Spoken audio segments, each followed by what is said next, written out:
Welcome back to Daily Devotion, part 4 of our craziness series. We mean craziness as in, where is this crazy coming from? Crazy as in insane. It is an insane world that is so abjectly stupefying that we are seeing things that make no sense at all. There is no rationality for what we're seeing, and there is no excuse for the things that we're seeing go on in our world. Christians are a diminishing voice, and this supports the idea that what's going on is that there is this restrainer that's in the world. The salt of the earth is the church, and that restraint is getting ready to be lifted out of the world. Once that restraint is lifted out of the world, it is going to be chaos like has never been seen before. And as a matter of fact, will not even compare to the darkness that we are seeing even now. We're looking at gray right now. It's going to be black darkness, as in no light whatsoever, that's coming on the face of the earth. You don't want to be here. You don't want to see what's getting ready to take place. We're getting ready to go into a time where evangelization will be nearly impossible. The Bible speaks of a time when it's so dark that even Daniel could not save anybody, not even his family, that he would only save himself if he were to be saved. This shows us that when the church is taken out of the world, the light is snuffed out in terms of what the Holy Spirit has been doing in the world for 2,000 years, and that the man of darkness, the Antichrist, is going to rise to prominence. He's going to be revealed, and he is going to take this world by storm, and unrighteousness is going to conquer all righteousness to the point to where if it was left going without God's ultimate judgment on the world, man would annihilate himself through his own evil wickedness. But God has a better plan, and that plan is absolutely in force, and there's nothing to fear. We have a God who sits on the throne of the kingdom of God, and he is ruling the universe, and he never ceases to do so. And he is coming in the second coming to rule the world and to abolish mankind's rule over the earth for 1,000 years. And we're coming with him because we will be with him, having been taken to heaven in the pre-tribulation rapture of the church, which is acted out, if you look at chapter 3 of Revelation, how it ends. It is acted out in John himself in that book, in that chapter, excuse me. So here we are talking about this insanity in the world. We're looking at some video of Jordan Peterson, who is defending the concept of believing in God and using God as our foundation for morality and meaning and ethics. And then we have Susan Blackmore, who is an atheist, who is a Christ rejecter, who was raised as a Christian. Who knows what kind of Christian? Maybe she was raised in a heretical Christian faith. But nevertheless, whatever it was didn't impact her. And she said that she's not a Christian because it doesn't make sense to her. And that makes about as much sense as, to say there is no God and because he doesn't make sense to you, as if you can get rid of God if you want to, as long as he doesn't make sense. If I said, there's someone I don't like, and so they don't make sense to me, so I'm going to pretend they're not there, that doesn't abolish that person. They're still there, and they're still going to be a thorn in my flesh. But that is not in any way going to make them eliminated as if they don't exist. And you can't eliminate God. And we've seen in the video clips that I've showed you, we've seen her struggle time and time again, trying to make sense out of God, out of the world without God. And she's desperately trying to be able to explain it to herself. She's looking within herself. And of course, the answers are there because God has placed it in her heart. And that's what Jordan Peterson is trying to point out to her. So let's get to the clips and let's see what else that she has to say concerning her ideas. Fine. I know that you tackle in this book that happiness is not an ultimate good, and I struggle it's this just way. not an ultimate goal. Oh, okay, I didn't say it wasn't an ultimate good. All right, okay. There's a big difference yes, between you're those right, things. You're right. You picked me up correctly on that. Nevertheless, we are happiness-seeking creatures, and I have found through practice and growing older that acting gratitude, thinking gratitude, feeling gratitude makes me happier and seems to kind of rub off on other people. So I don't think we are happiness-seeking creatures, and I think it's a low goal. Not because there's something wrong with being happy, because, thank God if you get to be happy now and then. But I don't think that that's what we seek. I think we seek a meaning that's deep enough to sustain us through tragedy. I have heard Jordan Peterson talk extensively on this subject of happiness, and he can show in only the way that he is able to do with his articulation. He has been able to show that if you were to just be able to lay in your bed all day long and then get up and eat the food that you like and just live in this blissful existence, how long it would be before you would start making trouble just to deliver yourself from the monotony of continued happiness that you eventually would get tired of, because there's no meaningfulness associated with it. And if you get a chance to search out some of these things that he's talked about on YouTube, it would be worth your while. It's really interesting. And it's really true. You cannot just have an existence of happiness without a depth of meaning. And it is through our suffering and struggle. Sometimes the suffering doesn't have to be a pain of the body or a disease. It can be just the struggle of life, just the struggle to persevere. And that is, excuse me, that is a suffering in and of itself. So now let's talk about, let's go to the next clip where they discuss the question, can we find meaningfulness without God? And this clip is very, very revealing, and it's very interesting how it turns out. Let me take you there. But I want to get back to what we're saying about meaning. Reading your book made me think a lot about what you mean by meaning, and your claim that we should have a meaningful life or strive for a meaningful life, that meaningfulness is important. And I kept asking myself, do I live that way? What meanings does my life have? And, if I think of something like, well, most of my striving goes into writing my books. Mm-hmm. And is that meaningful? And again, I have the same response when I ask myself that question. It's just what this body does.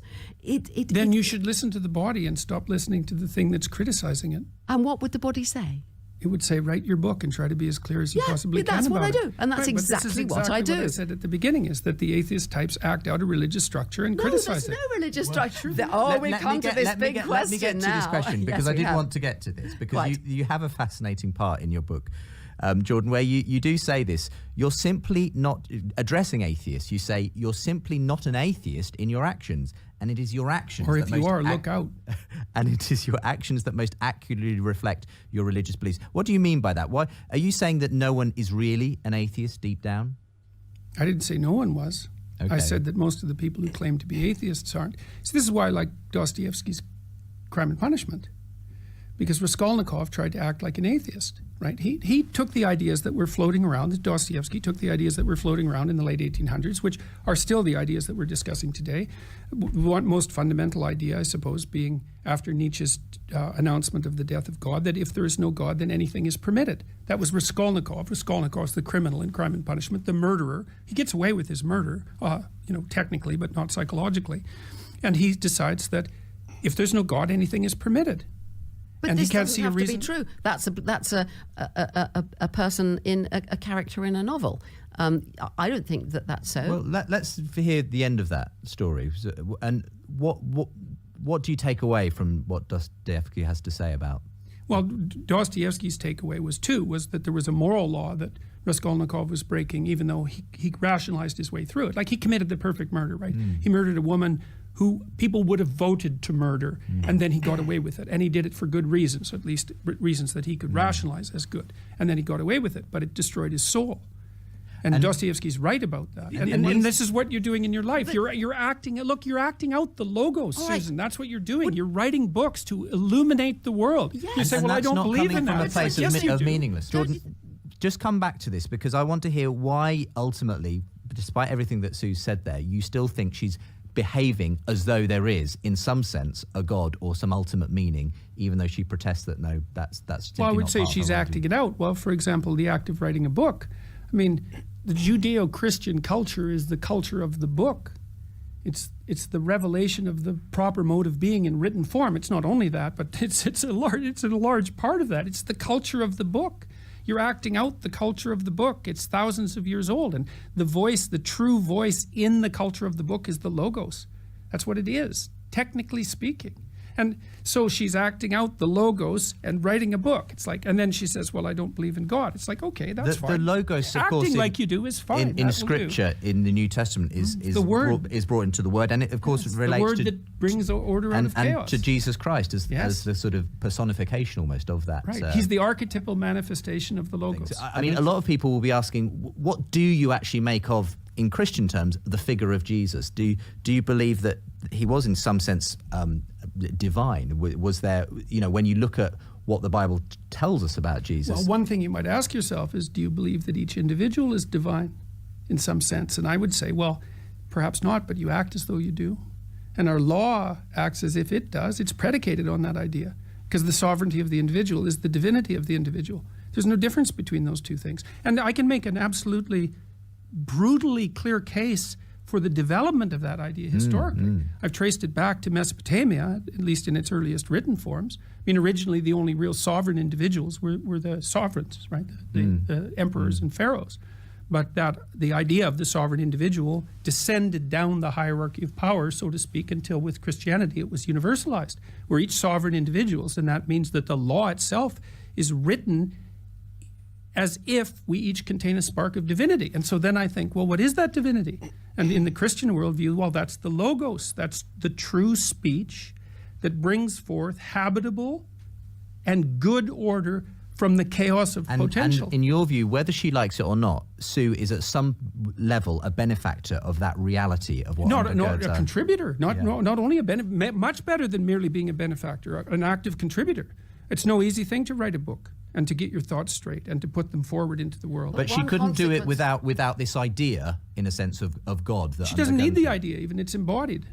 She's acting it out. And the Logos that I'm talking about is the integration of those motivational forces that you were describing. But you've slipped away, if I can bring you back to Justin's question, really, because you slithered out of it. I think in your question was Jesus different from the rest of us by saying, oh, we've all got a spark of divinity. But do you then believe that Jesus was somehow divine in a sense that's other than what I am? What was it, did he do miracles? Was he, all of that stuff that Quick makes him... answer, and then we'll finish with a final question. Quick answer. How about this? Render unto Caesar what is Caesar's, and unto God what is God's. That's a miracle. Wow. Mic drop. Boom. That is fantastic. I mean, we are talking here about some really heavy stuff that shows that God is not able to be just ignored. The elephant in the room cannot be ignored. It's impossible, even though Susan Blackmore has done a good job of trying to act like he doesn't exist. She doesn't want him to exist. That's what atheists' problem is. They don't want there to be a God. They're wishing him away.